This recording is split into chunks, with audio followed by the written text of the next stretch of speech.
Disclaimer. All stories told may not be complete works of fiction. Some may have some ties to real-world events. The creaking you may hear in your attic, or the pounding I sense in your chest. This is a tie-in to the world of Riff-Off. Viewer discretion is advised.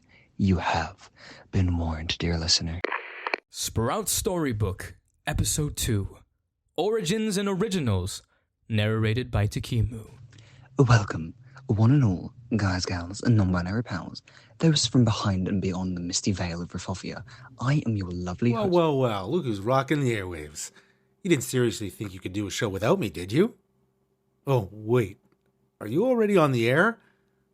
Oops, I guess that makes me your surprise co-host.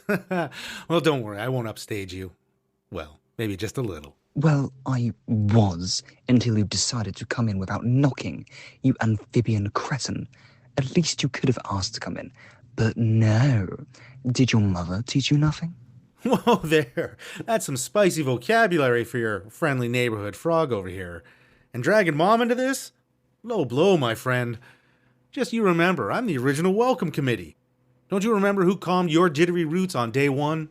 It's only been, 117 years? Of course I remember my first interaction with you, Bara. It went a little like... We travel back to a distant scene, one long told and far back in the history books. We put ourselves in a land of story, a bustling street where most people ring out tunes of plenty, merriment, and of their souls. But we zoom into a scene which truly made the plant man who he is today. A simple frog strumming along to a tune.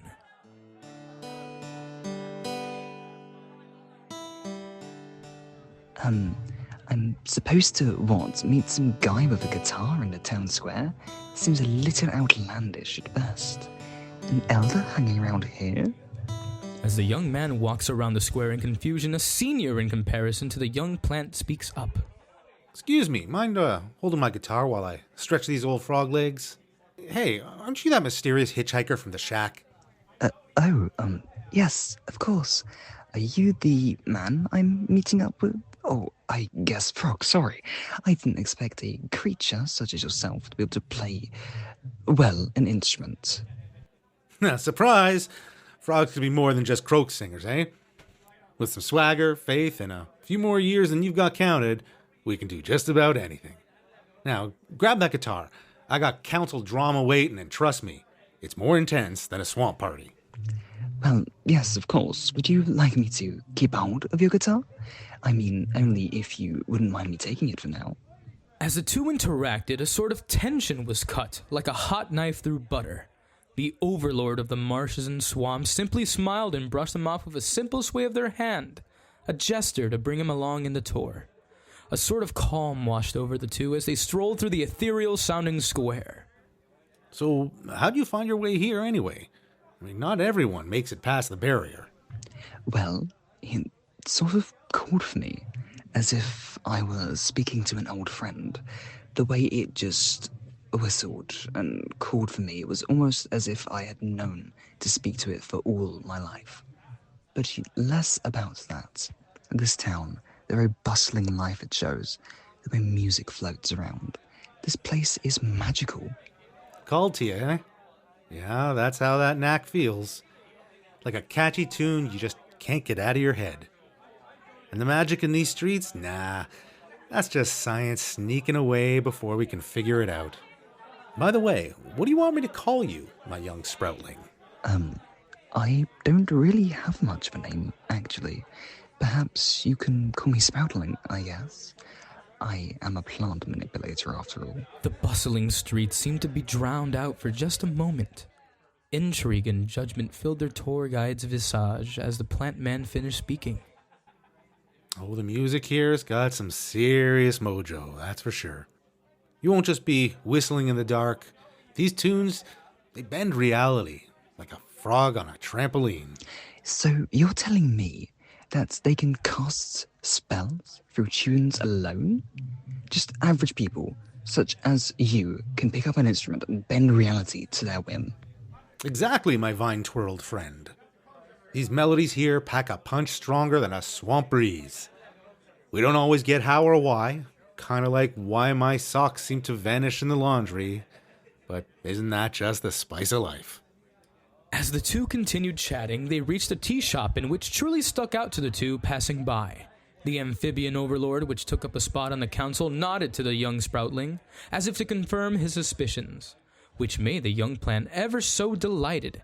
And so the unlikely pair entered the shop and were ambushed by an earthy smell of the delicious herbal brew. Home sweet tea spot. My favorite hangout. Tea? Coffee? Or perhaps you fancy something more exotic? Perhaps a little swamp water? Well, I'm not a fan of the bitter coffee you mentioned, so I'd say tea. May I ask what that is? A silence flooded the room before it was broken by the frog's unexpected laughter. Think of tea like coffee's mellower cousin. Same caffeine kick, but zero bitter scowl. Don't you worry, first cup's on me. Oh, well, if you're offering up such kindness, I would be rude to decline that. I shall take a cup of tea. The young man would take a sip of the brew after it was taken out to him, all whilst his elder sipped his own brew rather peacefully. They seemed to chat about the place around them, getting lost in conversation themselves and even letting time get lost to them as they began chattering about this and that. Wait, are you telling me you hung with pickpocket hybrids and lived to tell the tale? You've got guts, I'll give you that. But you haven't even heard about my spat with tuna terror. Sometimes, you just gotta let the big fish keep his turf, even if he smells like old seaweed. Yep, that's why my guitar's got all them battle scars. Yeah, well, that isn't that big of a deal in comparison to your territory dispute with the tuna terror of the deep. And yet, you decided he could keep his lab just to be the bigger aquatic life form?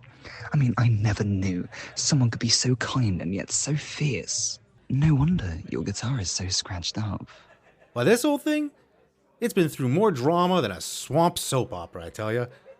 From council showdowns to tech tyrants, more than an instrument. She's my partner in crime. Wow, a frog and his guitar. Such a bond. With all these tales, I feel like I don't need a tour. I've heard enough to have mapped out this town in my head. Here's a little nugget of wisdom for you.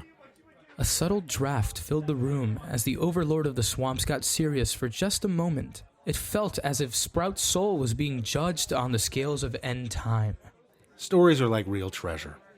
Collect them, share them, make them yours. Without mine, I'd probably just be a frog with a soggy guitar case.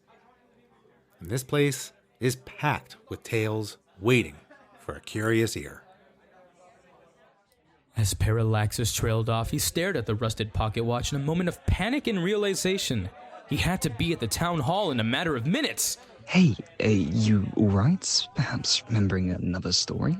Oh man, I gotta hop out of here. If I don't make it to that council meeting, it's gonna be a lot less totally cool and a lot more totally dead, if you know what I'm saying. It was really nice meeting you, my young sproutling. If you ever need me, I'm just a hop or two away. Oh, sure. Before you go, thank you for today, your stories, and your tales. I feel better about being here already. Anytime, my leafy friend. Anytime.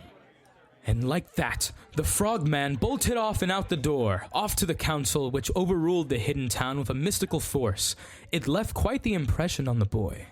The hour they spent talking and drinking tea, recounting tales of old, he had hardly had time to process the experience that just unfolded. Well, that was an interesting one. And so, the young boy would walk out the tea shop, unable to get the taste of the amazing brew of herbs out of his mouth, the yearning for another cup lingering in his gut. But from a nearby corner, the plant spotted a fluffy ear and sensed a familiarity in which he followed to the close-by alleyway. Hello? Hello? Ah! Sprout screamed in pain as claws sank into his skin, leaving marks as he was dragged. I've got you now, brother. Don't think I wouldn't catch you. As the curious newcomer was grabbed, our tale comes to an end, as there is nothing more to say until the next episode, dear listeners. You'll have to find out next time we dive into this story to see how this unfolds. Until next time, just let the warmth of the brews and tunes carry you on. I have been your narrator, Takimu.